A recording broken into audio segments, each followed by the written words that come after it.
Fala galera, vai começar mais um episódio do Colorcast. No episódio de hoje entrevistamos o Lucas Falcão, artista 3D com um foco muito grande em modelagem de personagens. Além de discutirmos a sua trajetória, também falamos muito sobre Blender, vida de freelancer e perspectivas do mercado 3D. É isso aí pessoal, eu espero que vocês gostem do nosso papo.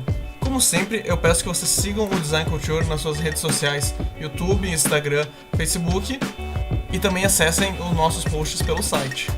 E se vocês quiserem saber mais quando vão ser outros episódios do Colorcast, vocês podem me seguir no Instagram como marcostorres_arte ou no Twitter como marcos333. É isso aí, sem mais delongas, vamos à nossa conversa com o Lucas. Como que na verdade tu teve esse interesse por querer aprender 3D assim? Eu nunca, acho que eu nunca, eu comecei a mexer com 3D na faculdade, né, na faculdade de design. Mas antes disso, acho que eu nunca tive muito interesse, assim, não tinha muita noção de nada, assim, como funcionavam as coisas, né. Mas aí lá, foi acho que no 7º ou 8º semestre, não lembro exatamente o semestre, mas era tipo, depois da metade, acho. E daí teve umas 3 cadeiras de 3D, de computação gráfica, né?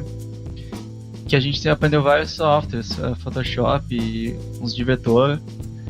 E aprendemos também o 3D Max. E daí quando eu comecei a ter as primeiras aulas, já comecei a curtir pra caramba, assim. E comecei a estudar por conta própria, assim, fazer uns tutoriais a mais, assim, que o professor, o Thiago Bulhões, tinha passado na época, né? Os dois professores que davam 3D, o Thiago Bulhões na época e o Luiz Bart. O Luiz Bart, eu acho que ele faleceu há pouco, foi isso, não? Faleceu, não faz muito tempo. Na época tu disse que vocês pegavam... Eu peguei também, acho que naquela época na faculdade ali, era o 3D Max. Eu não sei como é que tá hoje em dia essa questão dele ser padrão de mercado, mas acho que na época ele era o, sei lá, tipo o Photoshop dos 3D, né? Sim, era o mais usado, assim, em geral, assim, pra games, arquitetura, pra animação um pouco também. E daí de lá tu começou a trabalhar no núcleo, né?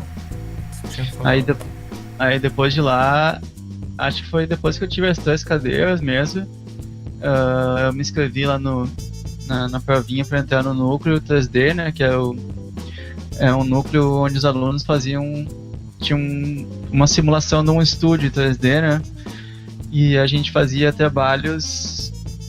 eram trabalhos mais ou menos reais, assim, alguns eram meio que interno, assim, para SPM, e outras vezes era ajudando clipes de bandas e coisas do tipo, assim. E daí eu fiquei trabalhando mais ou menos 1 ano lá. Nesse tempo, assim, tu teve alguma área que tu, digamos assim, te interessou mais? Ou como é que foi, mais ou menos? Porque eu acredito que, principalmente, eu cheguei a trabalhar também na faculdade à época e eles te jogam tudo, assim, né? Tipo, eles tentam te dar várias oportunidades de testar várias coisas. Eles não chegam a ser que nem quando tu trabalha num estúdio específico, que eles te designam uma função apenas, né? Sim. Lá no estúdio era meio... cada um fazia a parte que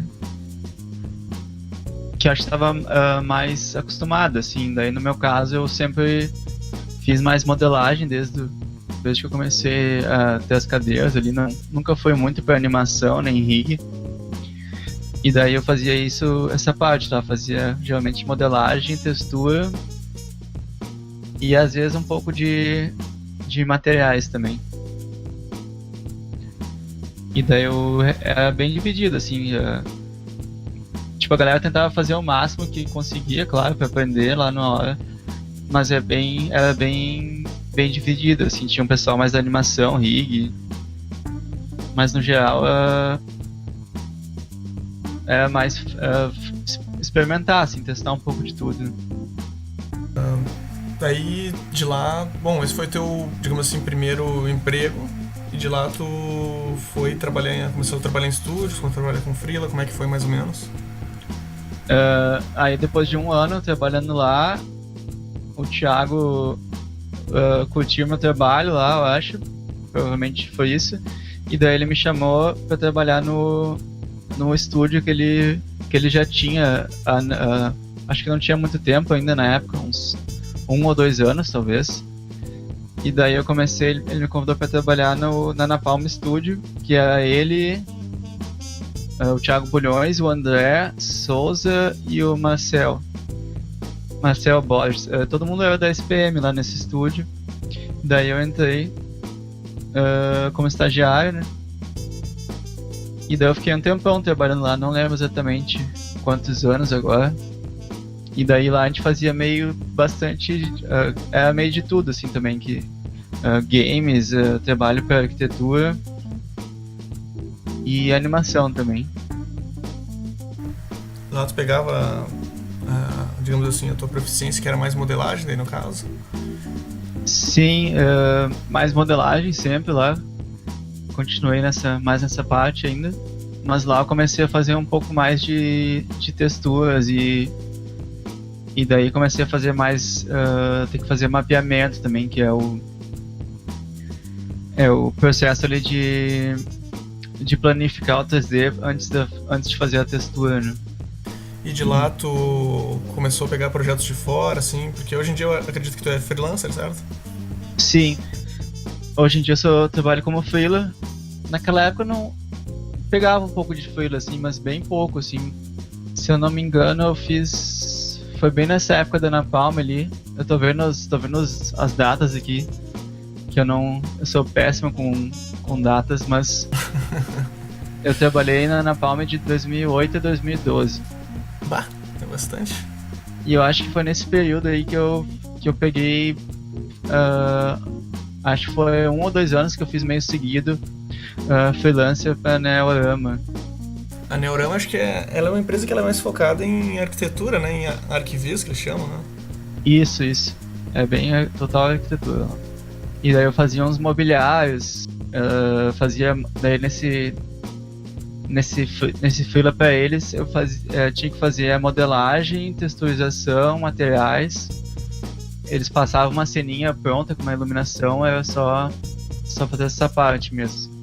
Mas tinha que entregar um modelo pronto, assim, pra eles botarem na cena e sair renderizando já. Daí fora Neorama, tu começou a pegar, acredito, acho que de outros estúdios também, começou a aparecer outras oportunidades desse tipo, assim, talvez pra publicidade, animação, não sei exatamente como é que foi. Nessa época eu acho que foi só Neorama, assim, que eu fiz trabalhos, eu não lembro agora exatamente se eu fiz mais alguma coisa.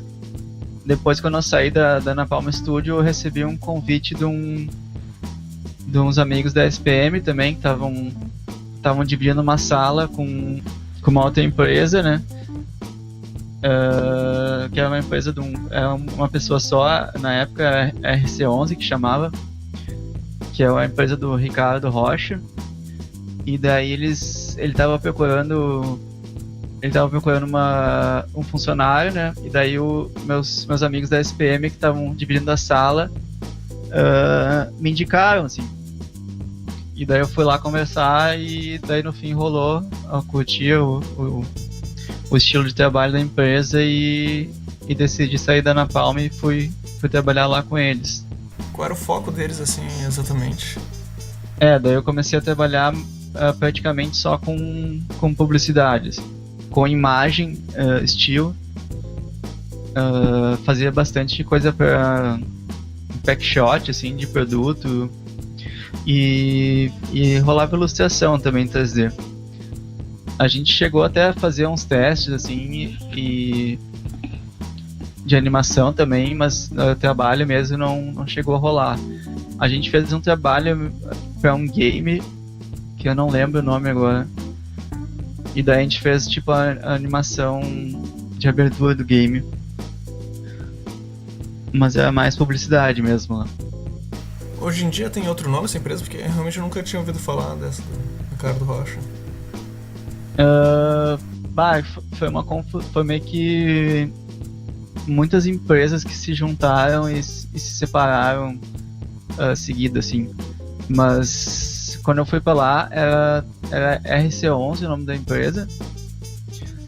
E daí, depois que eu comecei a trabalhar lá, nessa sala que era dividida, o pessoal decidiu se juntar e daí eles abriram uma nova empresa que chamava HAL Studio. E daí eu não lembro quanto tempo durou, foi tipo 1 ano, eu acho. E daí eu continuei trabalhando com o Ricardo um tempão, assim, mas foi tipo, a gente passou por várias empresas, assim, que a gente fazia parcerias com outras empresas, ou abria outros estúdios, eu acho. Não sei muito bem essa parte burocrática, mas rolou tipo trabalhei nos 3 estúdios, assim, junto com ele. E daí no último que eu lembro agora, no último estúdio que eu trabalhei junto com o Ricardo da RC11, ele foi lá na Tecnopuc, e daí a gente dividia uma sala com um pessoal de uma outra empresa que eu esqueci o nome agora. Que a empresa existe ainda até. Bom, enfim. É bastante empresa. Foi meio que várias confusões, assim, de empresas. Não confusões assim, no mau sentido, mas fazia parcerias, aí teve muita troca de nome, assim, de empresas. Mas eu meio que trabalhei durante muito tempo com o Ricardo. Só com essa área de publicidade e ilustração, assim. Daí nessa época, assim, depois até que eu pegava bastante freela. E daí eu acho que a gente chega mais nessa época atual, assim, que tu trabalha exatamente com, não sei, mais animação, mais com publicidade. Sim, hoje em dia eu trabalho bastante com animação, praticamente só animação, assim, e daí bem pouco, assim, que eu faço alguns trabalhos de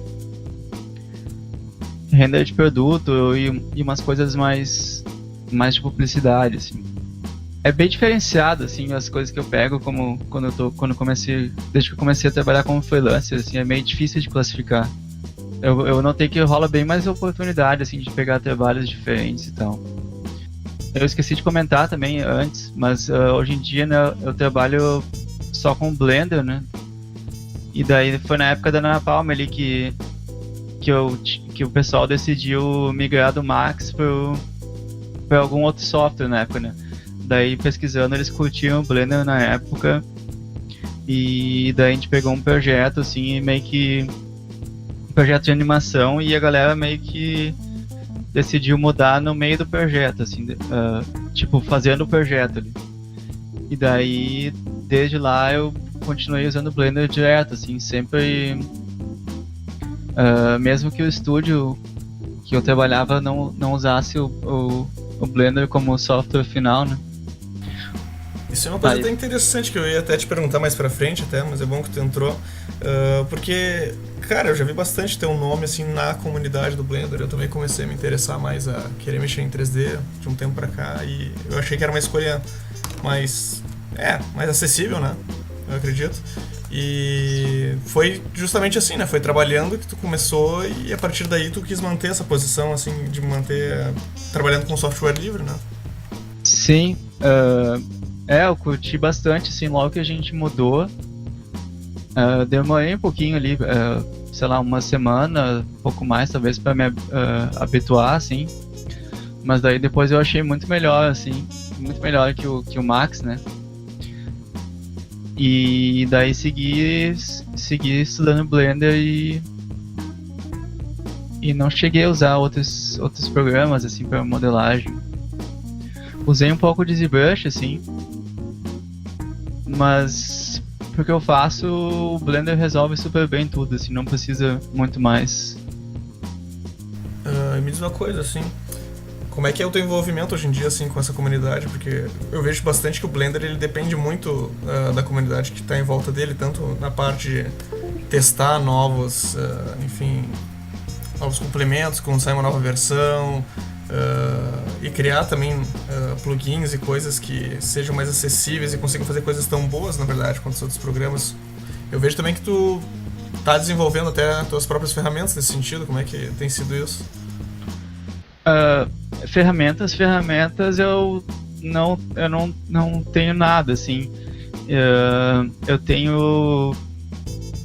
Eu fui fazendo e melhorando aos poucos, assim, um olho com texturas procedurais que chama, né? E eu uso esse olho há bastante tempo, assim, nos meus trabalhos pessoais e comerciais também. Daí foi uma coisa que eu fui melhorando, assim, a cada trabalho. Daí num certo ponto eu me dei conta que eu poderia meio que automatizar tudo. No Blender tu pode, tipo, ele funciona por nodes, os materiais, né? E daí tu consegue criar tipo um grupo de nodes e daí é meio difícil explicar só com palavras, assim. Mas eu entendo o que tu quer dizer, porque eu já mexi. Mas é como se fosse uma ramificação de uma árvore genealógica, assim, sei lá, quase. Isso, aí tu tem vários parâmetros espalhados, né, por essa árvore. E daí o que eu fiz foi meio que simplificar isso para que eu pudesse vender para outras pessoas, assim. Então agora não tem mais essa... as pessoas não veem mais essa árvore cheia de parâmetros, elas veem tipo uma janelinha assim com vários parâmetros para customizar o olho, né? Aí isso foi em certo ponto assim que eu vinha melhorando e adicionando coisas novas, detalhes novos. E aí eu me dei conta, assim, meio que é natural que eu poderia fazer um produto desse olho e daí eu comecei a botar para vender. E isso é uma, de certa forma, é uma ferramenta, mas não é uma coisa que eu programei nada, assim, é um negócio que já vem meio pronto, assim, no Blender. E me diz uma coisa, assim, tu tem interesse, na verdade, em estudar programação, porque eu acredito que como é que é o nome? A linguagem do Blender é o Python, né? Eu acho que sim, para os add-ons ali que tem no Blender, se eu não me engano, é mais Python, eu não sei se tem outra programação. Mas eu tenho vontade de aprender, assim. Até nesse olho que eu mencionei, né? Eu tenho umas coisas que eu gostaria de adicionar que daí teria que ter programação. Daí em algum momento eu pretendo dar uma estudada, assim, pra ver se rola, assim, ou se é uma coisa muito distante, assim, do que eu curto fazer. Eu vejo que tem algumas pessoas, na verdade, que trabalham bastante na área de 3D, principalmente o pessoal do Blender, eles acabam entrando nessa parte de programação, porque basicamente como ele é o código aberto, né, tu consegue mexer em tudo e tu consegue criar um plugin de praticamente qualquer coisa, assim, que tu quiser, né, que tu imaginar, digamos. Né? Sim. Tem muita gente começando a programar para ajustar o programa ali conforme a necessidade ali. E tem muita gente desenvolvendo ferramenta para vender também.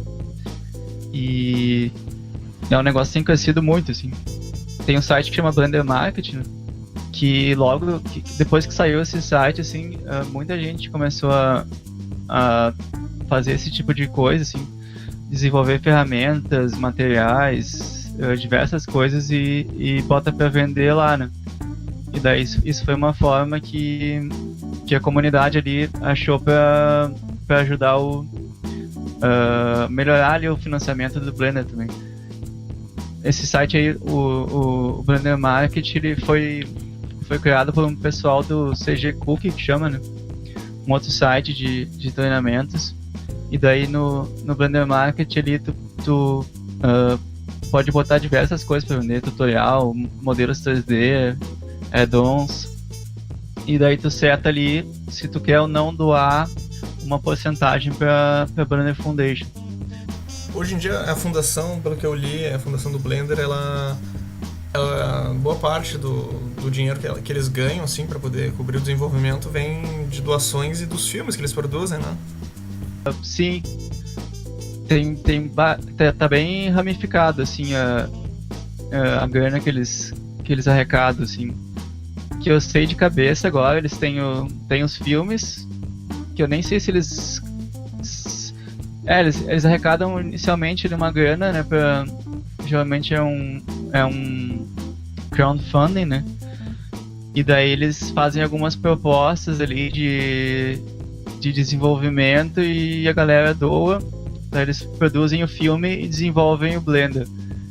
Daí hoje em dia também sei que tem o Blender Cloud, que é onde eles centralizam todos os filmes ali com os tutoriais que tem nos filmes, e pode baixar os arquivos do filme, os personagens, cenários, tudo assim. Daí tu paga uma mensalidade para ter acesso a esse conteúdo. Eles têm também a doação ali normal, né, que qualquer pessoa pode ir lá se cadastrar e doar. Aí hoje em dia tem bastante empresas também já doando, empresas importantes, se eu não me engano a Valve, e tem uma outra empresa de games também bem grande que volta e meia doa uma boa grana. E eles têm também o Blender Network, que é um site para empresas e freelancers, né? Tu faz tipo uma rede social, não chega a ser uma rede social, mas tu faz um perfil com teu portfólio e eles centralizam ali os profissionais que usam Blender, né? Daí eles paga também uma mensalidade, ou paga anual, que eu lembro de cabeça são essas, assim, mas eu acho que tem mais, assim, formas que eles fazem para arrecadar dinheiro, né, para desenvolver. Isso é bem interessante, né? Porque quebra muito aquele sistema que a gente está acostumado, que a Adobe faz, a Autodesk faz, que é de cobrar... Hoje em dia a maioria desses cobra mensalidade. Tem uns que ainda cobram naquele modelo de cobrar o pacote, digamos, o pacote 2018 custa tanto, né? Mas eu não sei, até vendo que, por exemplo, tem um exemplo recente agora que saiu no Netflix, aquela animação, é o Next Gen, né? Que ele foi feito quase todo no Blender, assim, tem algumas coisas que, sei lá quantos por cento ele foi feito no Blender, mas acho que ao grosso, assim, uns 90% foi feito nele. E quando tu pega o fato de que ele é um software livre e que ele tá realmente com um desenvolvimento bem legal, assim, eu tava vendo a próxima versão dele, que acho que é o 2.8, é isso? Isso. Que ele tem aquele sistema de renderização, eu não sei explicar aquilo. Como é que a gente chama aquilo? Que é o Eevee, aquele. Aham. É um renderizador, teoricamente é para ser quase real time, né? Tempo real, tipo uma engine de game, assim. Eu não sei exatamente, tecnicamente, assim, a diferença e tal. Mas ele é para ser um render quase instantâneo, assim. Pelo que eu vi, claro, posso estar falando uma besteira, mas parece que ele faz o bake de tudo, assim, e te deixa passear literalmente como se fosse um render de jogo, assim, né? É, tipo isso. E até pra animação ele funciona, né? Porque eu não sei qual é o nome do artista agora, que, cara, era uma coisa muito absurda, assim, ele fazia animação e tu ficava passeando com a câmera em volta, assim, eu fiquei, meu Deus. Dá pra fazer animação também. E daí tem muita gente que tá gostando disso, né? Porque o outro renderizador, o Cycles, ele é mais demorado, assim. E daí o Eevee é uma coisa que possibilita uma pessoa fazer uma animação, sei lá, um estúdio de pequeno porte, ou até mesmo uma pessoa só consegue fazer uma animação e renderizar em casa, assim. Isso que é mais engraçado, porque, tipo, não só o fato de ser uma pessoa, mas é uma pessoa usando uma ferramenta gratuita, entende? Porque, tipo, se tu for voltar muitos anos atrás, e com certeza tu viveu isso bem, bem claro, assim, tipo, é muito caro ainda produzir coisas em 3D, né? Aham. Então, tipo, o custo de produção é muito caro e isso faz com que, tipo, acabe centralizando até esse tipo de recurso em países mais ricos, enfim, e as oportunidades para esse tipo de coisa acabam sendo assim, né, eu acredito. Tipo, tanto que agora que a gente tá tendo uma indústria de animação mais forte, assim, nessa parte, né? Sim, sim. Eu acho que principalmente agora, ele já vinha, assim, abrindo portas, assim, para muitas empresas, tipo, média e pequena empresa, assim, em vários lugares do mundo, assim. E agora com 2.8 acho que vai mudar, vai influenciar bastante coisa, assim. Tem outras iniciativas, assim, de software livre que são interessantes nesse sentido. Acho que até tem uma que tu usa, eu tava vendo no teu portfólio, que é o Krita, né? Que ele é basicamente um programa de pintura digital, parecido com o Photoshop, mas ele tem até algumas ferramentas que definitivamente não tem no Photoshop, eu tava testando aqui. E eu não sei como é que tu imagina, assim, mais pra frente essa questão, porque basicamente quando tu tira essa questão de tu ter um custo de tu ser um artista digital, seja um artista 2D ou 3D, acaba mudando bastante, acho que até a lógica do próprio mercado, assim. Eu não sei como é que tu imagina que seja o futuro nesse sentido. É bem diferente, assim, a lógica, com certeza. E eu acho impressionante, assim, como eu acompanho mais o caso do Blender, assim, do Krita eu não tenho acompanhado tanto, assim, mas eu vejo uma certa semelhança também. A diferença que eu vejo, assim, é que a galera a comunidade ali não precisa esperar uma atitude sei lá, da empresa que faz o programa, né? Eu vejo que quando a comunidade do Blender, por exemplo, tem alguma coisa que quer mudar ou quer adicionar alguma coisa, tipo, não tem nenhum limite, assim, as pessoas vão lá e fazem a alteração ali que acham necessário, e eles podem enviar, eu não sei exatamente como funciona na programação, mas envia ali a proposta dessa alteração, e se os desenvolvedores oficiais do Blender gostarem, eles, tipo, arrumam ali na hora e é implementado no software, assim, é um negócio bem, bem rápido, assim. Tipo, às vezes agora no 2.8 eu tava baixando, tipo, todo dia, assim, quase todo dia, depois do que saiu o Alpha 2. É incrível como é leve também, né? Isso que eu ia falar. É muito leve, né? 100 mega tu baixa. Daí num dia tinha um bug que tava meio que atrapalhando, no outro dia não tinha mais, assim. É impressionante. E também esse lance de fazer arrecadação na comunidade, assim. Uma vez, acho que é geralmente uma vez por ano, assim, que eu vejo isso acontecer, que eles dão tipo um corridão, assim, e dão uma boa melhorada no Blender. Mas o ritmo que ele vem evoluindo é impressionante, assim.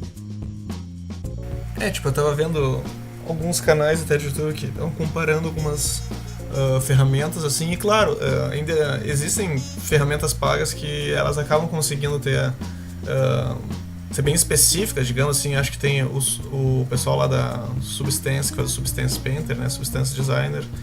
Sim. Eles conseguem ainda ter uma simplificação e uma parte mais... eu não sei, não cheguei a usar, acho que talvez tu já tenha usado, né?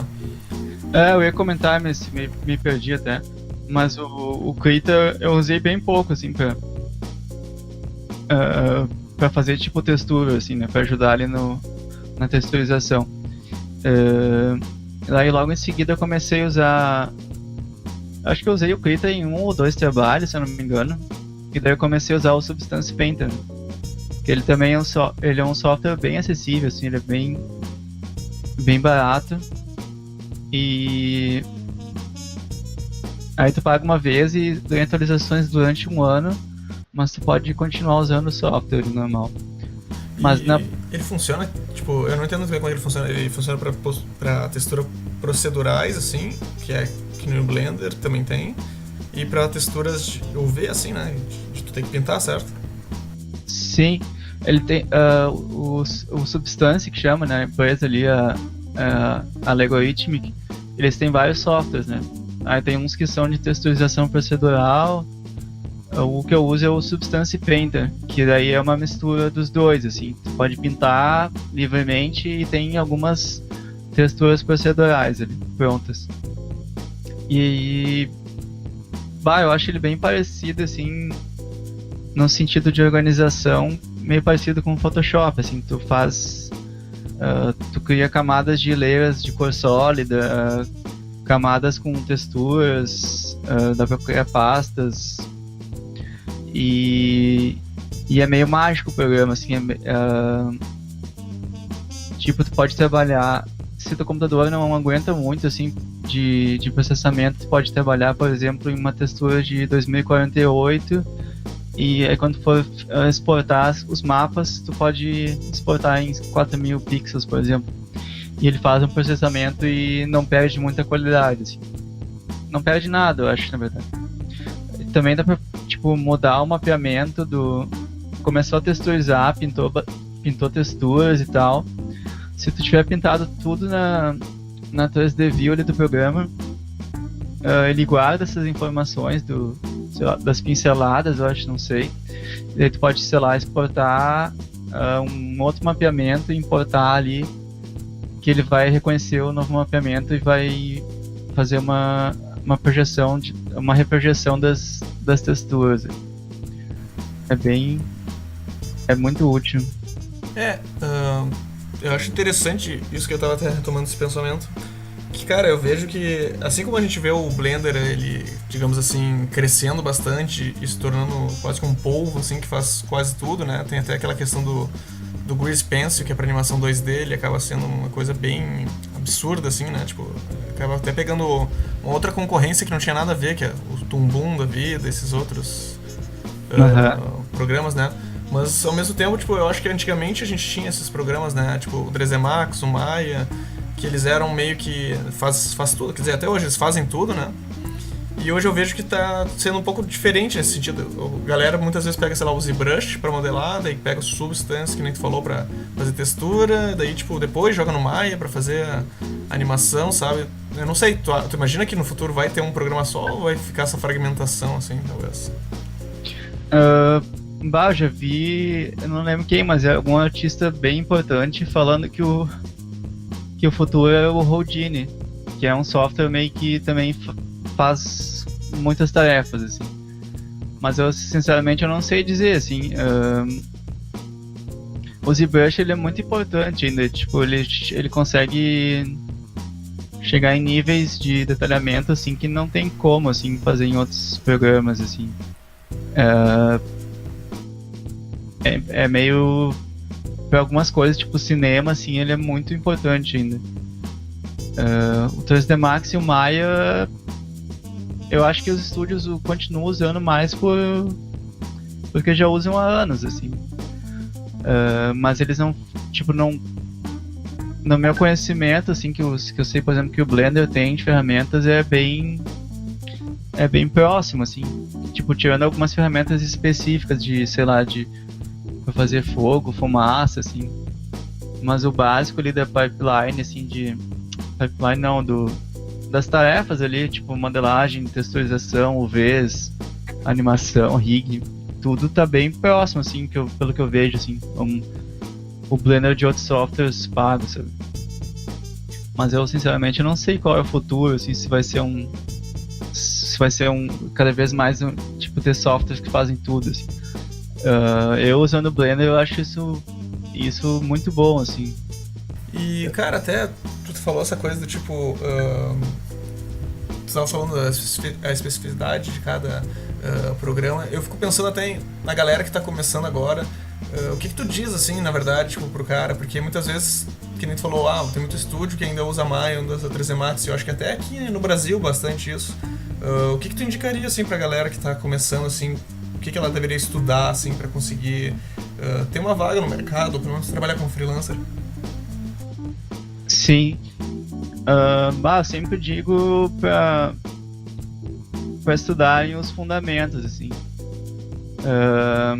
Geralmente a galera se prende muito a um software, sabe? E o importante mesmo é ter um portfólio bom, sabe? E ter um portfólio bom, sabendo os fundamentos, assim, tipo, como é que funciona para modelar, para abrir o V, para fazer texturização. Eu tô falando mais nessa parte que eu costumo trabalhar. Sabendo os fundamentos ali, se adaptar para outro software é coisa rápida, assim. As empresas vão te contratar mesmo vão contratar as pessoas pela qualidade do trabalho, assim. Para modelagem, por exemplo, que é o que eu trabalho, né, que eu posso dizer, é meio relevante, assim, o software. Eu trabalho seguido, assim, com projetos que usam Max, usam Maya, né?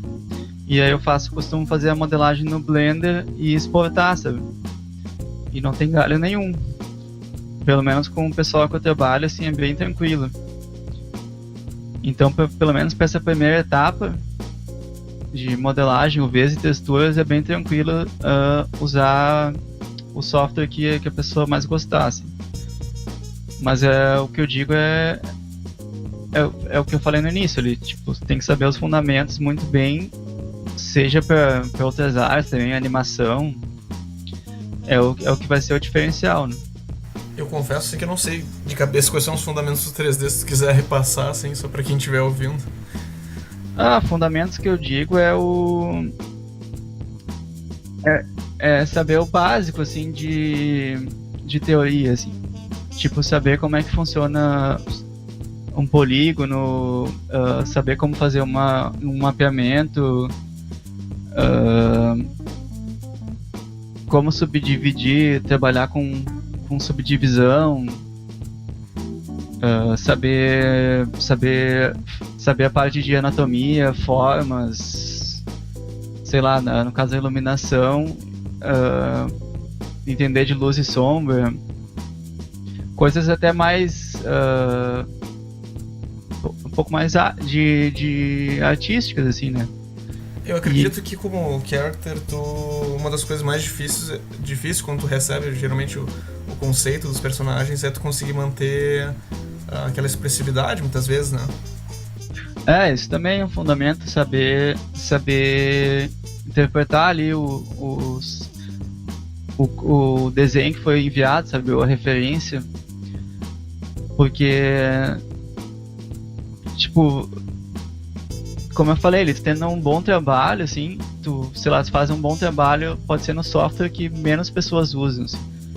Mas se a empresa gostar muito do teu trabalho, ela não vai se importar de perder uma semana ali, um pouco mais talvez, para que tu aprenda um software que eles usam lá, sabe? E como é que funciona geralmente, assim, hoje em dia o teu processo criativo, assim, o teu processo de trabalho? Aqui em casa, eu trabalho em casa, né, como freelancer, né? E aí eu trabalho no Linux, uso Blender e Substance Painter, basicamente. E geralmente eu trabalho mais com modelagem. Aí o que eu costumo fazer,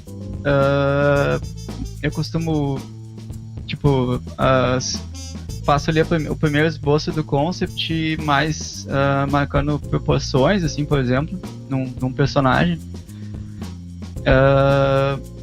Usando tipo formas bem simples, assim, tipo esferas, cubos, o que for necessário ali. Aí eu envio isso pro cliente ou pro estúdio que eu tô trabalhando, para ele conferir as proporções. E eu costumo enviar sempre com a mesma câmera, assim, eu seto uma câmera ali com algumas vistas diferentes, assim, tipo de frente, de lado, em 3/4. E aí faço essa blocagem inicial, aí envio para o cliente, daí o cliente sugere algumas alterações. Eu costumo pedir para eles fazerem direto na imagem que eu enviei, né? E aí quando eles retornam esse feedback, retornam com as alterações, eu consigo jogar essa imagem de novo na viewport do Blender e eu consigo ajustar por cima ali do que o cara desenhou, sabe?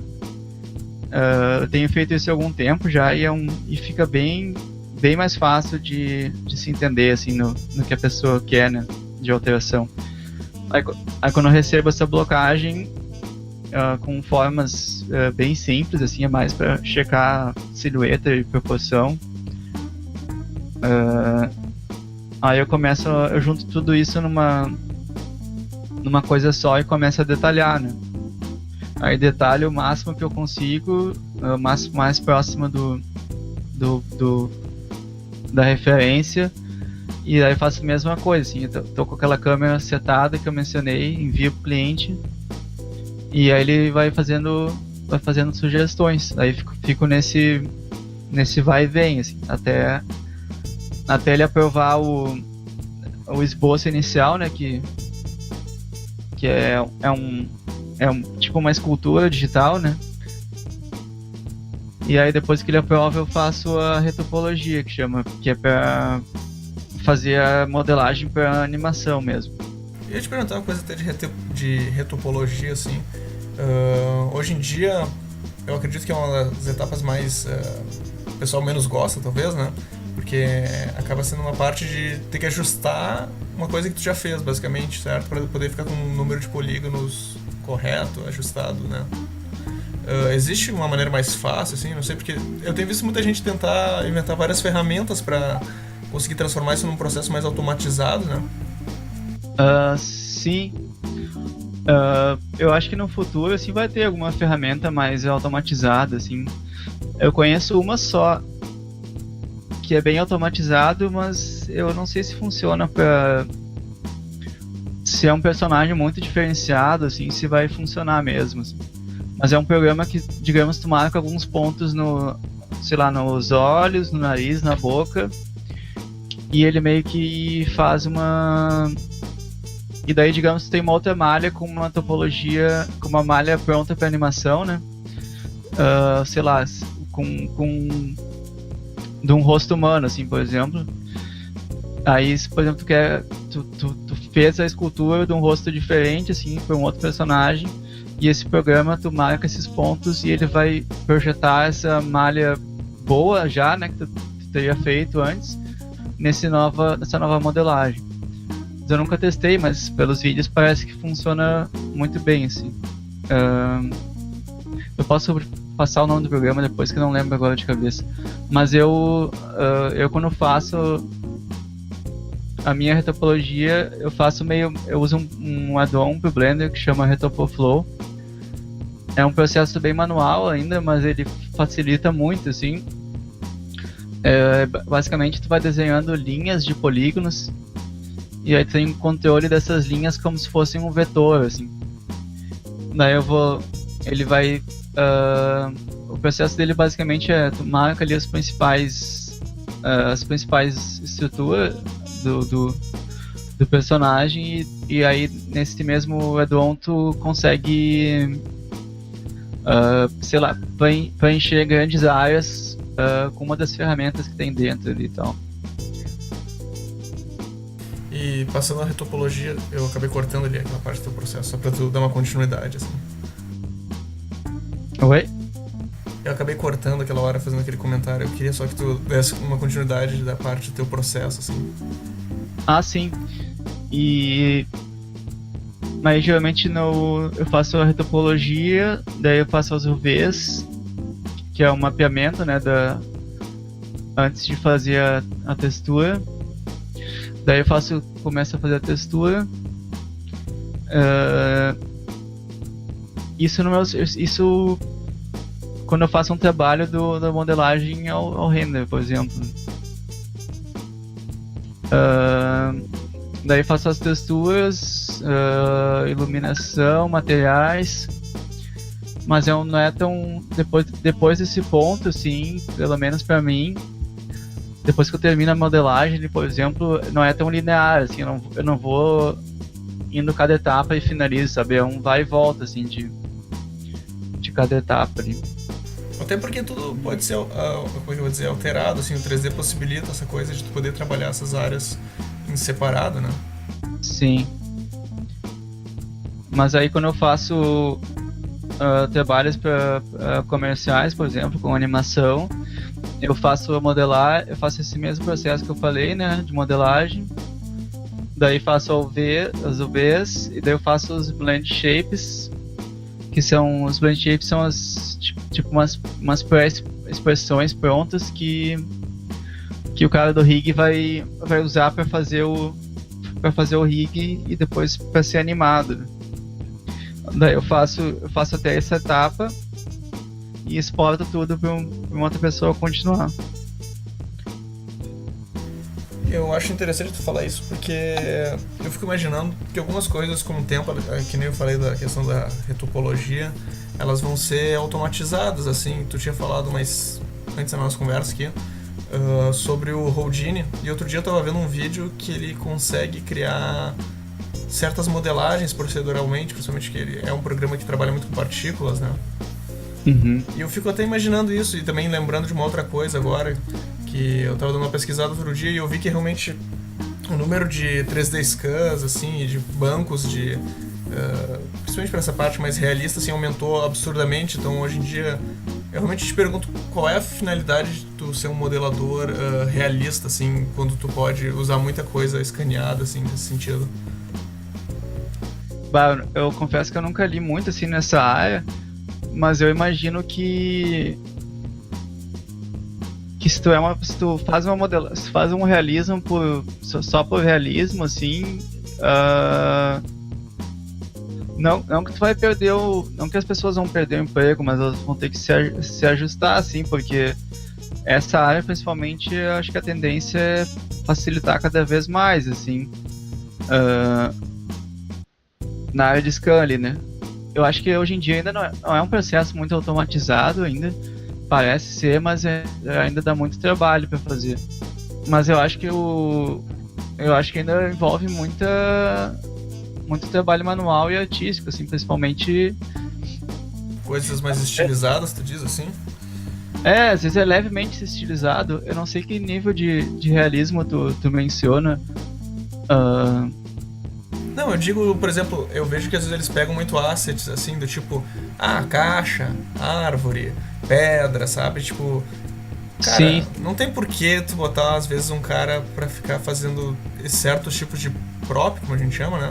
Quando Sim. tu podia botar esse cara pra fazer, que nem tu falou, um personagem estilizado que requer muito mais um pouquinho mais de tato, assim, pra entender o que vai transformar ele num personagem mais carismático, digamos, né?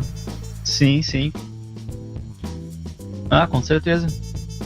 Eu acho que tipo, não dá pra. Tem que sempre tentar facilitar o que for mais. Processo mais mecânico, assim, né? E dar mais espaço para as partes que são mais criativas. Outro dia, até em outro podcast, eu tava falando com o Luiz Celestino, que é do blog Brushwork Atelier, e ele tinha postado um vídeo que era, não sei se tu conhece essa ferramenta, que é do Promethean AI, que ele é basicamente uma ferramenta que tu bota a frase que tu quer, assim, sei lá, eu quero um quarto de um adolescente dos anos 80. Ele tem uma base de dados, de assets, assim, e em cima disso ele monta, pegando várias referências de Google, várias coisas, e ele monta todo o modelo 3D do quarto, assim, sabe? Sim. E, cara, isso é muito louco se tu pensar, porque, tipo, isso... Eu não tô dizendo que isso vai tirar empregos de várias pessoas, mas ao mesmo tempo isso vai facilitar muito, assim, o processo de... digamos assim... Cara, bastante coisa, na verdade. Nem sei como explicar, né? Sim, com certeza. Eu não li muito ainda sobre... Eu vejo algumas coisas, assim, mas não li muito a fundo, assim, mas... A inteligência artificial com certeza vai mudar muita coisa. Eu vi agora, tem uma inteligência artificial da NVIDIA, eu acho, que é para tirar ruídos de imagens, de renderizadores. Eu acho que vai ser bem interessante, assim. O que eu tava querendo dizer com tudo isso é que eu acho que, assim, que nem tu falou, as coisas mais criativas, acho que tem que existir um certo toque humano, elas vão se manter, mas ao mesmo tempo, que nem eu tinha falado dessa questão mais procedural, por exemplo, cenários. Acho que teve um jogo também recente, que acho que era o Far Cry 5, em que foi tudo feito proceduralmente, assim, o cenário, sabe? Porque são montanhas, são coisas assim, e realmente tu consegue fazer isso a partir de modelos, de fotos, de cálculos, né? Porque no fim das contas, várias coisas que tu tem num programa 3D, elas são basicamente cálculos de física, cálculos de várias coisas, né? Sim, sim. O que eu lembro agora também o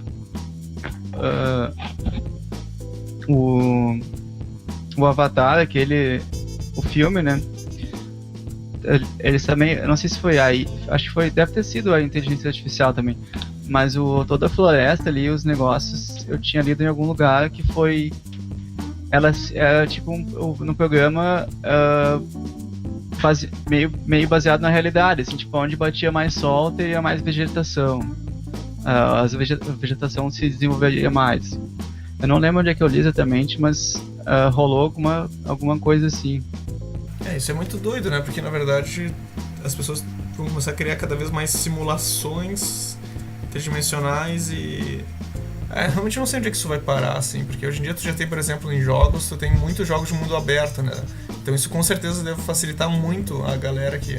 essas empresas grandes, assim, essa Rockstar, sei lá, Ubisoft, né? Que eles fazem bastante jogos, assim, tipo, diferente do processo que deveria ser antigamente, que deveria ser uma coisa quase que feita à mão, assim, o cara tinha que fazer a pedra, o cara tinha que fazer a lajota, o cara tinha que fazer a janela, né? Sim, sim. Com certeza, não é muito a minha praia, assim, mas eu acho que é bem por aí, né? Pelo que tu tá falando. Eu ainda não assisti uma palestra, mas eu tô salvo aqui pra assistir. Que é uma palestra de um cara da empresa que fez aqueles jogos, o Last of Us, não lembro qual mais que eles fizeram. É o Naughty Dog, acho que é o nome, né? Isso. De um cara falando bem sobre isso que tu tá comentando aqui. Pelo que eu vi ele numa parte que eu dei uma passada, diz ele que que vai vir pra ajudar muito, assim, nos games, pelo menos, né? Porque realmente as outras áreas, eu não sei realmente como é que vai, por exemplo, publicidade, assim, porque publicidade ela mudou bastante, né? A gente vinha daquela época que tinha pintura digital e tudo mais, e como barateou o custo, deixou de ser uma ferramenta que, sei lá, só uma Disney, uma Pixar tinha, né? Foi logo, acho que um dos primeiros meios a pegar e adotar isso e a arquitetura, né? E o que eu vejo, assim, é que eu acho realmente, eu não sei se tu também tem essa previsão de que talvez para os próximos anos o que vai bombar, e o que eu acho que já está começando lá fora, é essa questão da realidade virtual, assim, vai começar a vir bem forte, assim, conforme também começar a baratear mais esse tipo de aparelho, assim. Eu acho que sim também, não. Eu tô meio por fora também. Eu até fiz um trabalho esse tempo pra realidade virtual, mas foi bem... Eu fiz só o que eu costumo fazer, assim, não me envolvi na parte ali de... mais técnica ali pra fazer a realidade virtual, né? Sim. Eu não sei realmente como é que funciona, eu vou dizer que eu ainda não cheguei a usar um desses óculos Rift da vida e tudo mais. Tem gente que diz que causa uma certa vertigem, um certo enjoo, porque tu tem uma certa desassociação no teu cérebro entre imagem e áudio do que de fato é a realidade, né? Sim. Eu usei algumas vezes e achei bem legal. Não deu nada, assim? Tipo, nenhum problema depois? Não, comigo não deu. Eu joguei uns jogos e achei bem divertido, tá? Pois é, isso é uma parte que eu acho bem interessante, mas, cara, voltando assim a falar sobre ti, eu sei que a gente falou sobre vários assuntos aqui que são relacionados, assim, principalmente essa parte de Blender, de perspectiva sobre as coisas. Eu queria saber mais ou menos, assim, como é que é teu dia a dia, assim, como é que é a tua rotina, assim, o que tu costuma fazer, assim, fora trabalhar, é claro. Eu acho que eu não tenho uma rotina muito exata, assim, né, mas eu começo a trabalhar geralmente umas 9, às vezes um pouco mais cedo, às vezes um pouco mais tarde, depende do dia anterior. Daí eu tento trabalhar até umas 7, 7:30 nos trabalhos mais comerciais, assim. Aí depois desse horário eu meio que faço meus trabalhos pessoais, assim. Aí eu tento manter essa rotina, assim, mas às vezes mudam. Volta e meia muda, assim. Aí final de tarde geralmente jogo uma partidinha de CS também. E mais de noite, assim, eu tento tocar as coisas que eu faço, assim, tipo, eu tô finalizando agora a nova versão do do olho procedural que eu comentei antes, que o nome dele é AutoEye. Aí eu tô meio que terminando assim uns ajustes. Eu mandei para algumas pessoas importantes, assim, que alguns artistas da comunidade de Blender que estão fazendo personagens bem legais, e daí eu tô vendo feedback e tô ajustando conforme eles estão fazendo as sugestões ali. Aí agora também eu tô dando uma atualizada num rosto realista que eu tô fazendo para publicar novamente o arquivo. Aí eu tô atualizando pro Blender 2.8, no caso, os materiais e luz ali e tal. Eu acho que é mais ou menos isso que eu tô fazendo agora de coisas pessoais. Aí eu quero ver se daí terminando essas coisas eu sigo a fazer trabalhos autorais de novo no horário livre, assim. Aí nos trabalhos comerciais agora eu tô participando de um longa-metragem de animação. Por enquanto eu tô terminando o primeiro personagem que eles me passaram, mas talvez faça mais, que é não posso comentar muito, mas é um filme de ficção. Eu acho que a temática é ficção científica, né? E é um pessoal de Brasília que tá fazendo. Daí vai ser um filme todo em 3D, longa-metragem. Massa. Me diz uma coisa, assim, tu até falou dispõe um tempo para teus projetos pessoais, fora os profissionais. O quanto eles influenciam, assim, nessa questão até de tu conseguir chamar atenção pro teu trabalho, assim, tu chega a fazer uma prospecção, ou tu literalmente te baseia mais, assim, na tua base de contar, assim, no teu networking? Os dois, né? Eu acho que o portfólio é a vitrine ali do tipo de trabalho que tu quer fazer, né? Então tu tem que ter bons trabalhos, não precisa ser muitos, né? Naquele estilo que tu tá afim de que chame trabalhos naquele estilo, sabe? E network também, né? Tipo, trabalhar direitinho com as empresas que que te contratam, né? Aí fazendo um trabalho direito ali, eu tento às vezes fazer um pouco a mais, às vezes alguma coisa que não vai me tomar muito tempo, assim, mas fazer um pouco a mais do que me pedem, né? Não prometo, não prometo inicialmente, assim, que vou fazer a mais, mas tento fazer durante ali, quando eu tô produzindo, fazer alguma coisinha que pra mim não vai fazer muita diferença, mas vai ajudar na produção, né? Isso já é um ponto bem positivo, assim, que eu tenho notado, assim, tenho feito isso há algum tempo, né? E as pessoas têm voltado a me pedir trabalho, sabe? Aí a organização também, né? Entregar um arquivo direitinho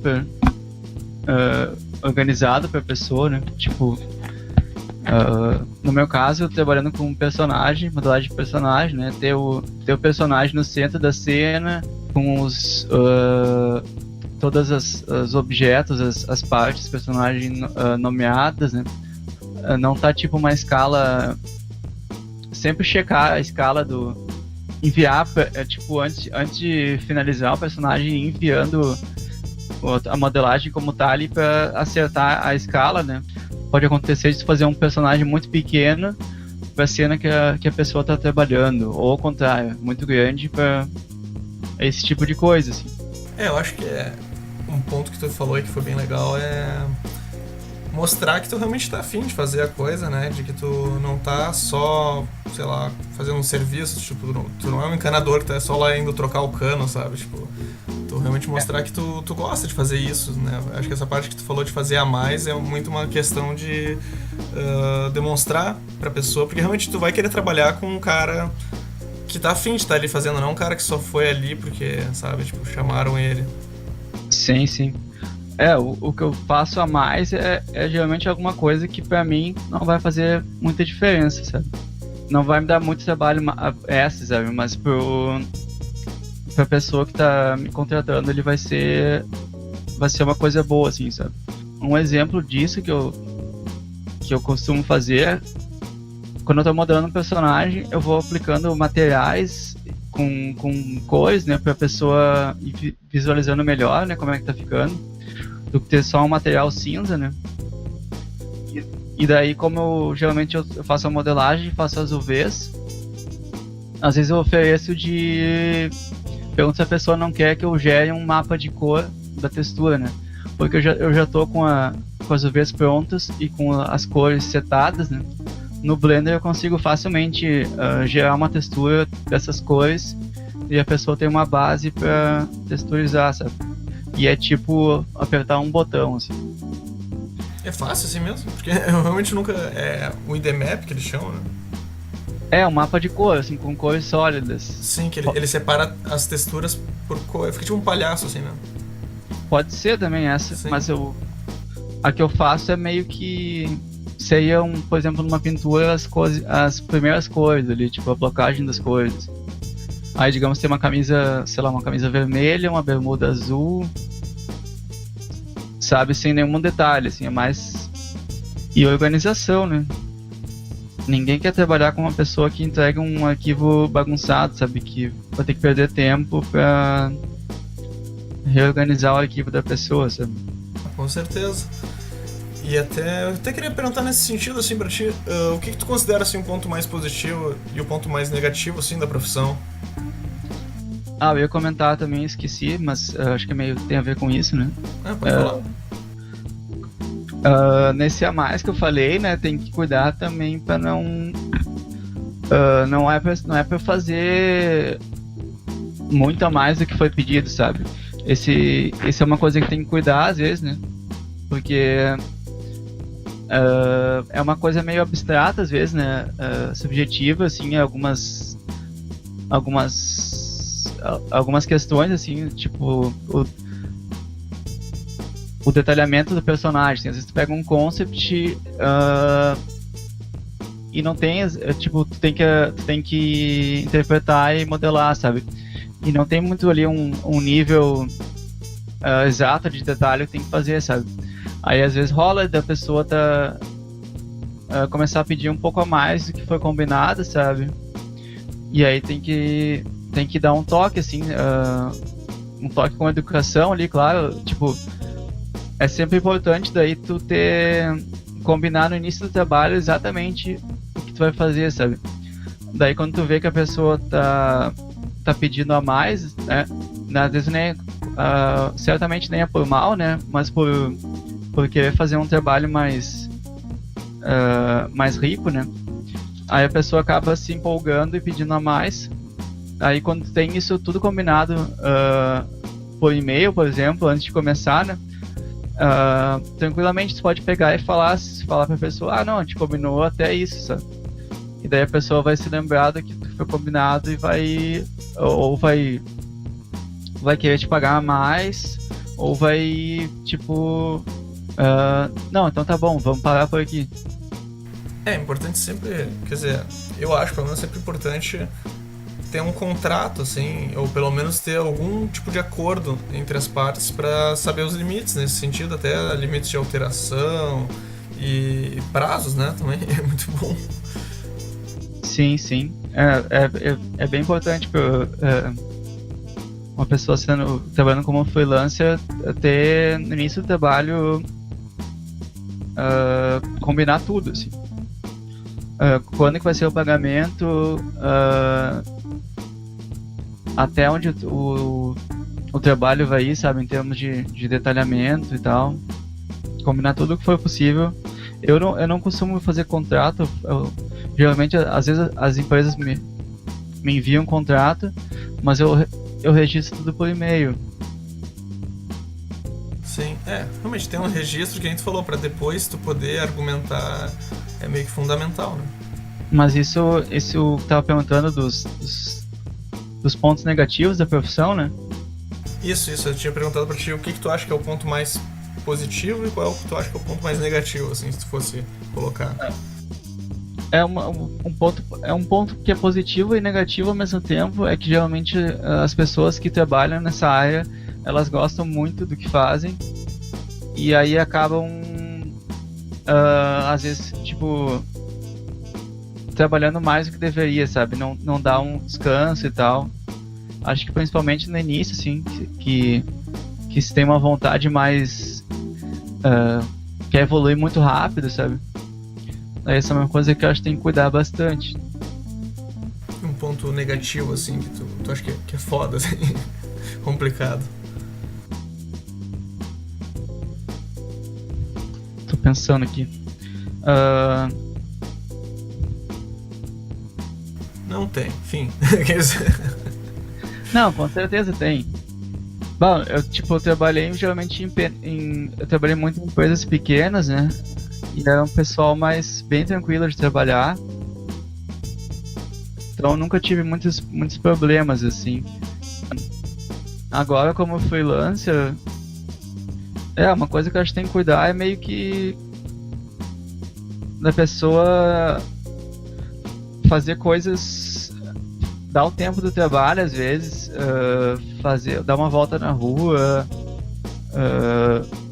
sei lá, fazer exercício, porque como eu falei, tipo, a gente trabalha muito tempo na frente do computador e isso é uma merda, assim, pra vida, pra saúde, na questão da saúde mais, né, porque ficar sentado muito tempo direto é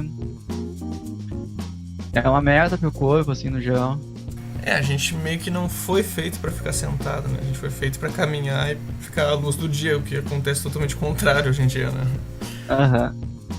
E até, tu tinha falado como freelancer, até acredito que como freela isso acaba às vezes sendo um problema que hoje em dia tu trabalha sozinho, né? De casa, né? Então acaba se isolando e acaba, tipo, tu tem que te gerenciar e tem que gerenciar a empresa ao mesmo tempo, né? Então eu imagino que às vezes acaba sendo difícil encontrar um equilíbrio nesse sentido. Sim, às vezes quando tá muito, quando entra muito trabalho ao mesmo tempo, sei lá, já rolou de ficar uns 2, 3 dias meio que sem sair de casa, assim, mas eu tento sempre dar uma volta, assim, sair pra almoçar ou dar uma caminhada, mas geralmente eu saio de casa, assim, nem que seja pra uma caminhada, assim, buscar minha namorada no trabalho, dar uma volta de bicicleta. Tomar um ar, né? Digamos, poder pegar um pouco de sol, assim, pro cara também não ficar um vampiro, né? Porque senão Sim, total. fica foda, né? E me diz uma coisa, assim, falando do teu portfólio, qual que tu considera hoje em dia, assim, teu melhor trabalho até o momento, assim? E por quê, assim? Um só tem que escolher? Cara, na verdade tu tá livre, assim, mas se tu quiser comentar sobre algum específico, assim... Tipo, meus trabalhos pessoais, assim, eu faço sempre com muito carinho, assim, então eu gosto muito deles, assim, de todos, assim. Principalmente os que eu não faço, que eu desenvolvo a ideia, sabe? E daí eu gosto meio que de todos, assim, mas eu gosto, assim, no sentido de ter feito o negócio, mas eu sempre olho tipo, tento ver o que eu fiz de bom e o que eu fiz que eu poderia melhorar, sabe? Acho que tem 3 trabalhos, assim, que tem um valor mais sentimental, assim, pra mim, que é um que não tá, mas eu tirei do meu portfólio, porque não tava mais curtindo o render dele, mas talvez eu refaça em algum momento. Mas é um que eu tinha de um ET com 2 gatos, né? Que a ideia do trabalho foi mais ou menos na época que eu decidi virar vegano, né? E daí é meio que bolei essa ideia de como eu me sentia num mundo, tipo, que eu meio que tinha recém-descoberto, assim, tipo, como é que eu vou explicar? Tipo, do nada, assim, ficou tudo muito diferente pra mim, assim, o mundo.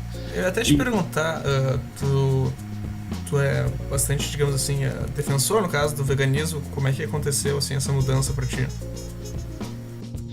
Foi meio que aos poucos, assim, em algum momento na faculdade, assim, eu virei vegetariano, acho que foi, tipo, 1 ou 2 meses, e daí eu não lembro exatamente porque eu voltei a comer carne. E aí depois de uns anos, assim, me formei, passou uns anos, eu tava num churrasco com uns amigos e comendo churrasco, e daí um dos nossos amigos ali na época comentou que tinha parado de comer carne. E daí me deu um estralo, assim, e meio que voltou, tipo, muita coisa que eu tinha visto e tava... E tinha em mente de mudar, sabe? E daí eu meio que fui, tipo, tomei uma decisão, e daí eu fui meio que cortando aos poucos, assim, cortando carne... fui cortando as carnes, fui diminuindo aos poucos. E daí depois, sei lá, isso ficou, eu meio que fiz metas, foi mais ou menos tipo 1 ou 2 semanas por tipo de carne de frango, carne de peixe. Daí quando eu cortei as carnes, meio que foi direto, assim, eu decidi virar vegano. Daí foi mais... Quando eu cortei as carnes, foi tipo 1 ou 2 meses que eu... pra mim aprender algumas coisas e me acostumar, e daí hoje em dia foi mais ou menos por maio de 2012 isso. E daí agora, hoje em dia eu tô há pouco mais de 6 anos como vegano. Nossa, 6 anos é bastante tempo, cara. Nossa. E daí teve esses 2 trabalhos que eu meio que tive uma ideia, bem na época que eu me tornei vegano, que um era desse ET, com esses gatos, né? Que era meio que a ideia de... que eu senti meio desconexo, assim, de como as coisas são. E na época eu lembro que eu fiquei muito próximo dos meus 2 gatos, né? E daí a imagem é um ET meio que tentando alcançando a mão por um dos gatos ali. E daí no fundo também tem mais ou menos nas costas dele, assim, tem um planeta, né? Que eu tentei meio que elaborar uma ideia do peso que eu senti na época, assim, nas costas, assim. Aí se for ver na imagem, é meio como se ele estivesse segurando um negócio pesado, assim. E a outra imagem é uma pessoa meio do black metal, assim, e daí comendo um prato bem colorido, vegetariano. E nessa época eu almoçava muito num restaurante chinês que tem na Felipe Camarão, aqui em Porto Alegre, né? E daí eu tive essa ideia bem de bolar um contraste, assim, tipo, uma pessoa toda vestida de preto, assim, meio escuta músicas, sei lá, sobre satanismo, comendo um prato super colorido e divertido, assim, e também é meio que expressando essa ideia que eu tava meio desconexo, assim, de algumas coisas, assim. Eu acompanhei bastante até desse trabalho, eu não sei de que ano que ele é exatamente, acho que ele é 2015, não? Eu não lembro exatamente. Que foi bastante etapas, assim, porque eu lembro que tu postava, agora foi modelagem, agora foi o cabelo dele, agora foi o prato aqui, agora tô fazendo o cenário. Sim, foi indo aos poucos. E o terceiro, que eu acho que tu ia falar 3 no caso, né? O terceiro trabalho que eu gosto bastante foi um trabalho que eu fiz, que a minha namorada me pediu pra fazer ela em 3D, assim, no estilo... Eu tinha feito um outro personagem ali que chama Vini, que eu fiz pra um curso de modelagem, né? E daí a minha namorada achou super bonitinho e pediu pra mim tentar fazer algo mais ou menos no mesmo estilo, assim. E daí eu fiz ali, tentei fazer um estilo meio estilizado, mas foi difícil de fazer ela bem cartoon, porque o outro personagem é bem cartoon, assim. Daí eu tentei fazer ela bem cartoon, mas acabou saindo um estilizado mais surrealista, assim. Ela tem uns traços muito marcantes no rosto, assim, eu achei difícil de fazer bem cartoon, assim. Mas é um trabalho que eu gostei bastante de fazer também. E aí esses 2 trabalhos são trabalhos que tipo, desenvolvi, assim, o visual, tudo, assim. Esses 3, e daí tem um rosto realista também que eu fiz, que é tipo só a face, assim, também foi eu que... E o gurizinho esse que é dançando também. Fiz desde a ideia até a execução, né? Daí o resto ali são trabalhos geralmente que eu pego ou o desenho de algum artista que eu gosto, ou trabalhos comerciais ali que eu tenho no meu portfólio. Porque eu imagino que assim, eu não trabalho necessariamente com 3D, né? Mas eu imagino que, poxa, às vezes a parte de conceito e de tu ter que fazer essa ideia, ela é tão demorada quanto tu ter que desenvolver ela também, né? Então eu imagino que realmente esses 3 trabalhos eles têm essa importância grande pra ti, porque tu pegou todo o processo criativo, literalmente, né? Sim.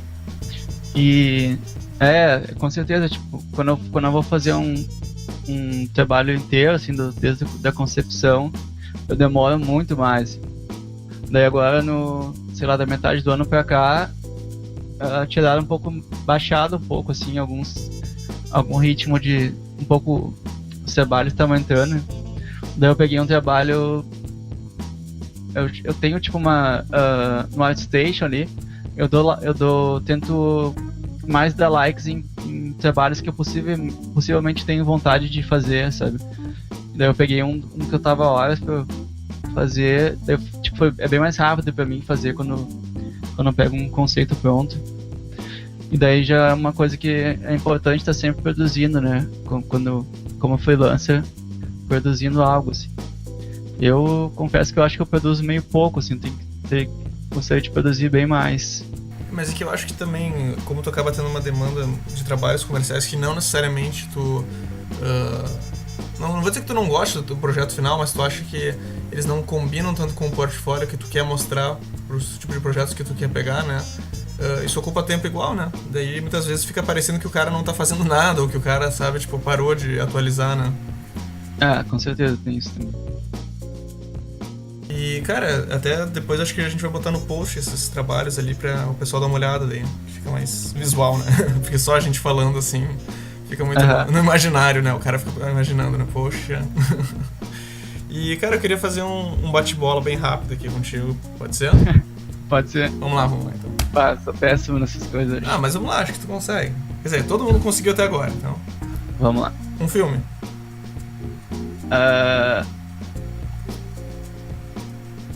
Paranorma.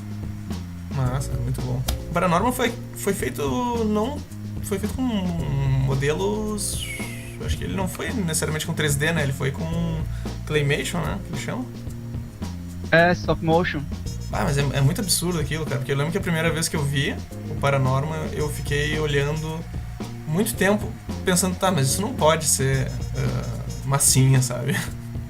A Laika é absurdo, assim. A Laika é o estúdio que faz. Sim. É muito absurdo, né? Tá bom, vamos à próxima. Uma música.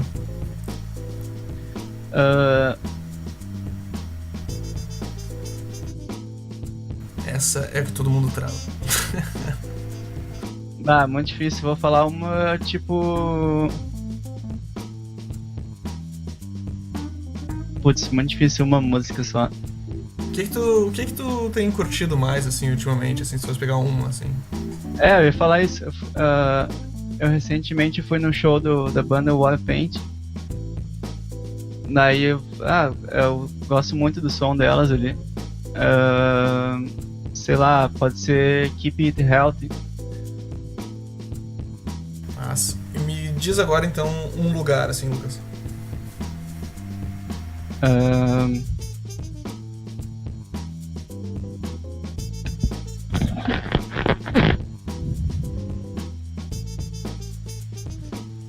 Essa é difícil também. Eu acho que são todas difíceis, na verdade. Eu sou bem caseiro, então eu gosto de estar em casa. Esse é um lugar? Claro que casa é um lugar, né? Até onde eu lembro.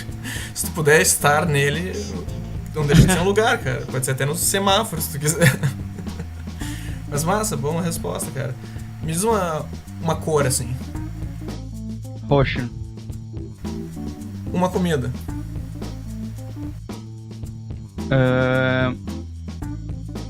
Ultimamente pizza. Mas daí, que tipo de pizza? Porque, como no caso tu é vegano, não pode consumir queijo, certo? Certo. Tem uma pizzaria aqui em Porto Alegre que chama Fermentor, que é tipo a felicidade em forma de pizza. E como é que eles fazem pra substituir o queijo, né? Eu sempre fiquei curioso. Eles fazem queijo fermentado de castanha de caju. E Na primeira semana que eles abriram, eles fizeram um queijo de... Eles deram um gorgonzola vegano, também de castanha de caju. E ficou tipo igual, assim. Eles são... É sensacional a pizza ali. Fermentou. É muito legal a proposta também, que eles têm 2 sabores por final de semana, né? Aí e eles não repetem, então tu vai comer uma vez um sabor e nunca mais vai comer de novo. Ah, isso é bem legal na real, até pra qualquer tipo de proposta, eu diria, de restaurante, né? Uma boa ideia, na real. Cara, um jogo, na real, acho que tu já respondeu essa do jogo. Eu jogo bastante, quer dizer, voltei a ficar viciado em CSGO. Mas, tipo, qual é... Eu não sei, tipo, eu gostava do CS antigo, né, mas é que eu sou velho, eu acho. Mas... O atual eu não entendo muito bem qual é o apelo, exatamente, assim. Sempre muda alguma coisinha que outra, assim, de jogabilidade e tal. Os gráficos estão melhores, né? Acho que é do Half-Life 1, CS antigo, e agora deve ser do Half-Life 2 ainda. A engine, né? E daí a jogabilidade é melhor, assim, um pouco. Quer dizer, bem melhor, acho. E também, eu acho que esse CSGO, ele tá mais interativo, assim, também. Tipo, as partidas ali, tem o modo competitivo, que é que é uma partida 5 contra 5, né? Daí é um negócio mais interativo, assim, tem que se comunicar com os outros jogadores e tal.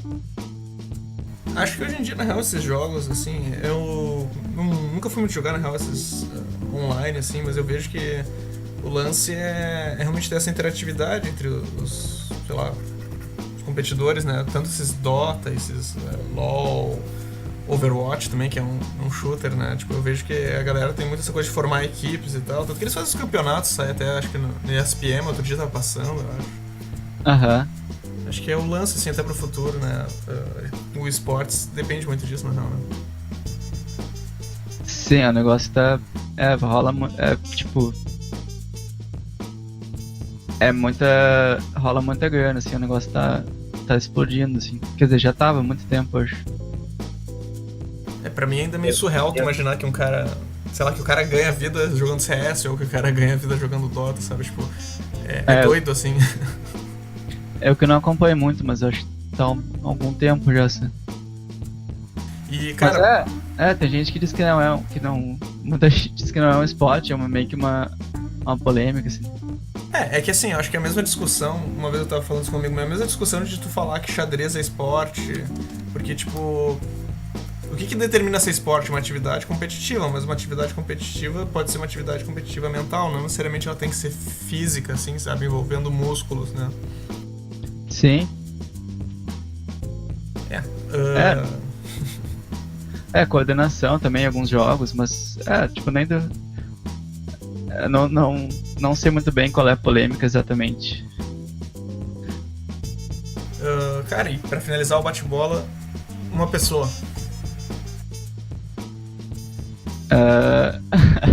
A Silvia, minha namorada. Bom, acho que você não precisa justificar nem nada. Cara, e assim, pra finalizar nossa conversa, eu queria fazer uma última pergunta, assim. Opa, pode falar. Não, tipo, só pra avisar, é uma pessoa que tá, tipo, hoje em dia ela tá muito presente na minha vida, mas, tipo, a gente é muito companheiro, assim,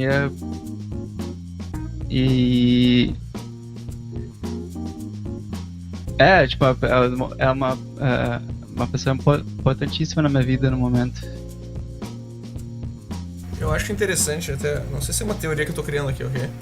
Mas eu já falei com outros freelancers e tudo mais, e eu noto que a galera, quando é solteira, não consegue ficar muito tempo freelancer, mas quando a pessoa tem uma pessoa próxima, assim, é mais, como é que eu vou dizer, existe uma certa estabilidade ali, acaba sendo muito que um porto seguro muitas vezes, porque é uma profissão muito, como é que eu vou dizer, muito oscilante, né? Tem que... No início, pra mim, pelo menos, foi bem... Eu acho que teve umas 2 vezes, assim, que eu quase tive que, sei lá, parar de ser freelancer e voltar pra casa da minha mãe e voltar a trabalhar em algum estúdio, assim, mas deu tudo certo no fim, assim. Mas tem que cuidar as baixas de trabalho e tal, mas às vezes é meio... Tipo, eu acho que é muito meu perfil também ser freelancer. Tem gente que gosta mais de trabalhar ao vivo, assim, com outras pessoas e tal, mas a parte, assim, de trabalhar sozinho, assim, em casa não me afeta muito, assim. Não, mas eu digo mais no sentido de... não é nem tanto sozinho em casa, mas sozinho no sentido de, ok, tu tem que te virar, entende? Sabe? Tipo, aquele tipo de coisa, sabe? Que nem eu tinha falado. Tu é tua empresa, sabe? Ah, sim, com certeza. No início foi difícil pra mim, sim, mas como deve ser pra todo mundo que vira freelancer. Mas foi muito bom, assim. Eu acho que acaba rolando com o tempo qualquer coisa, né? Acaba rolando uma maturidade, assim, mas é sempre bom tu ter um apoio próximo, assim, seja dos pais, seja da namorada, sabe? Tipo, eu imagino que muitas vezes tem muita gente que larga nesse sentido, porque quando ninguém tá acreditando no que tu faz, como é que tu vai acreditar? Às vezes fica difícil, né?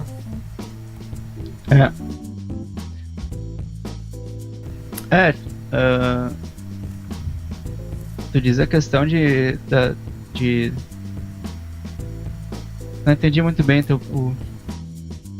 Não, eu tava falando mais questão de suporte emocional mesmo, porque muitas vezes eu vejo que tem muita gente que quer ser freela ou quer sair de uma situação em que, sei lá, tá trabalhando com uma coisa que não gosta e quer tentar arriscar, porque muitas vezes não tem tantas vagas, às vezes, pra estúdios, sei lá, por exemplo, pelo menos aqui onde a gente mora, não tem tantos estúdios, por exemplo, né? Então, muita gente tem que acabar indo pra freela, dependendo até da área que tu pega, sei lá, por exemplo, eu trabalho com ilustração e muitas vezes, cara, não tem muito, assim, como conseguir, às vezes, aqui uma vaga específica pra ser ilustrador, então tu tem que trabalhar como freela, trabalhar pra empresas de fora da tua cidade, São Paulo, enfim, Rio de Janeiro, seja o que for. Sim. É mais esse sentido, entende? Com certeza. E, Lucas, eu queria... vamos de novo lá. Cara, pra finalizar, assim, eu queria te fazer uma última pergunta, assim. Vamos imaginar que tu entrou numa máquina do tempo, tá? Uhum. E tu voltou pra quando tu tinha 12 anos, assim, e tu tá na frente da tua versão de 12 anos. Que dica, assim, tu daria pra tua versão, assim? Que dicas eu daria? Que dicas tu daria pra tua versão de 12 anos, assim?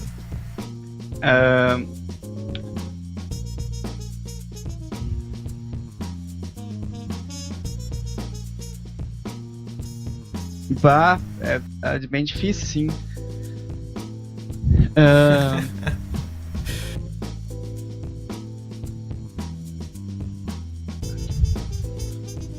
Eu acho que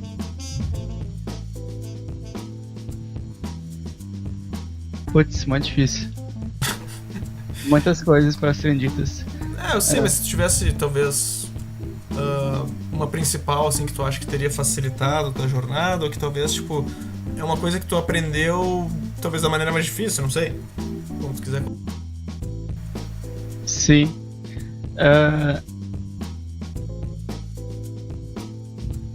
Eu acho que o principal é talvez ter... É que eu fui muito gradual, assim, tudo que eu fiz, então... Errei, claro, teve umas situações meio... Mas foi tudo muito gradual, assim, então foi bem tranquilo, assim, no geral. Mas eu acho que eu diria, talvez, pra... talvez não se preocupar tanto em errar, assim. Tipo, talvez arriscar mais em algumas coisas. Dia pra começar a usar começar a usar o Blender mais cedo. Muito importante.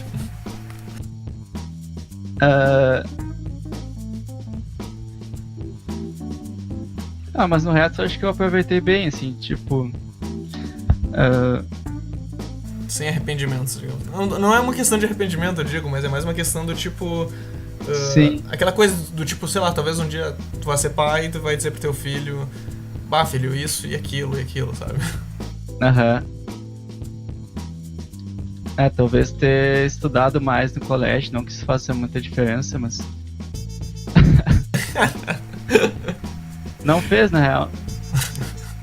É, que o colégio aqui. É que a gente tá num formato, assim, eu não sei se tu concorda, mas eu acredito que o formato de ensino que a gente tem hoje em dia, ele ainda é preso numa sociedade muito antiga em que as coisas eram mais devagar, assim, sabe? Tipo, a impressão que eu tenho é que as pessoas te formam pra uma época passada, assim, quando tu tá formado no colégio, na verdade, tu não tá pronto pro mundo, na verdade, tu tem que começar a aprender, sabe? Tipo. Bom, acho que tu entende o que eu quero dizer. Tu tem que aprender com a escola da vida depois, entende? Tipo, no colégio tu não aprende as coisas que tu realmente muitas vezes vai usar. Sim, é. Ué, eu consegui travar o Lucas. Conseguiu. Ah, essa eu achei que eu ia conseguir, agora eu consegui, cara. Eu tava tentando ali, tu vê. Ai, ai. Bah, que a maioria das coisas aconteceu pra mim, tipo, muito gradualmente, assim. Mas acho Aí, que tu respondeu, cara, até. Respondi, mas. Sei lá. Nunca tinha parado pra pensar nisso, assim. Aí, como eu falei, tipo, tudo aconteceu muito gradualmente, assim. Então, eu acho que é muito do momento, assim, difícil dizer uma coisa. É que tu, tipo, eu levo muito ao pé da letra as coisas. Então, é difícil dizer alguma coisa. Acho que dizer alguma coisa que eu sei hoje que mudaria. Sabe, acho que é muito do momento, assim. Daí, como eu fui acontecendo tudo muito aos poucos, pra mim, muitas decisões, assim. É difícil ter alguma coisa que eu falaria com a mentalidade de hoje pro Lucas de 12 anos que Não ia entender nada. não sei.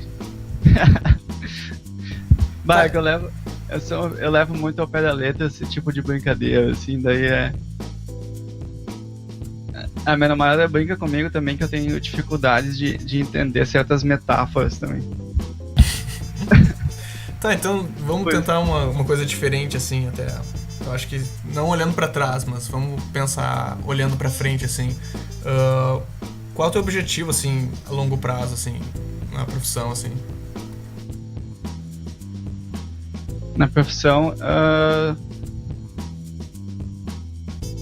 eu pretendo continuar como freelancer, assim, no momento.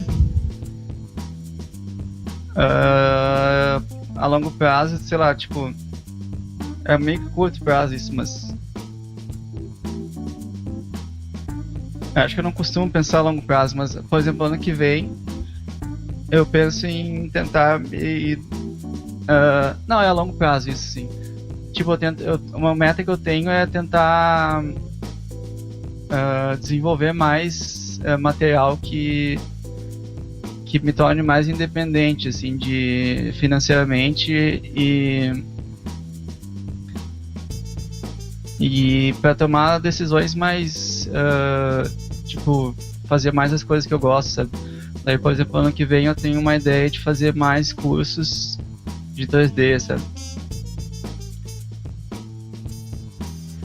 Eu vejo que é legal esse tipo de ramificação que muitos artistas fazem a longo prazo, assim, porque realmente tu depender só de trabalhos, principalmente quando é freelancer, de depender que as pessoas dessas demandas que muitas vezes são irregulares, acaba sendo um problema. É bom tu ter, sei lá, um outro porquinho, digamos assim, botar todos os ovinhos na mesma cesta, né?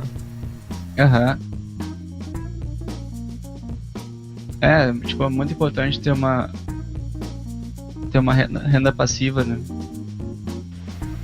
E, bom, eu não sei se quer comentar mais alguma coisa sobre isso, mas, cara, eu vou deixar o espaço agora aberto pra ti, se tu quiser falar um pouco, enfim, como o pessoal pode te encontrar nas redes, como pode, enfim, encontrar teu trabalho, né?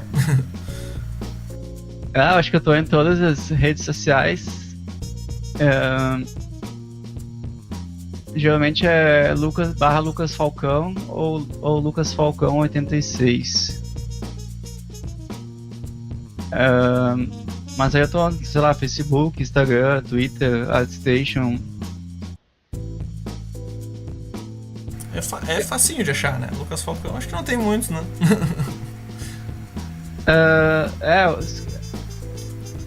Aquele momento que o cara bota o nome no Google, sabe? Só pra conferir.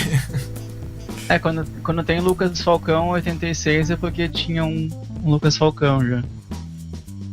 E eu tenho um canal no YouTube também, mas tem poucas coisas lá. Mas eu tô... Aos poucos eu tô botando mais dicas. Aí...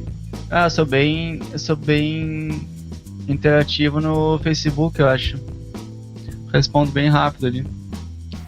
Beleza. Opa.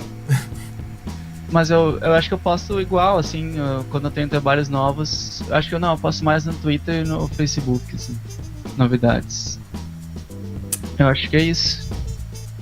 Então tá, Lucas. Foi um prazer te ter aqui no Colorcast. Eu espero que tu volte em algum momento pra gente conversar de novo.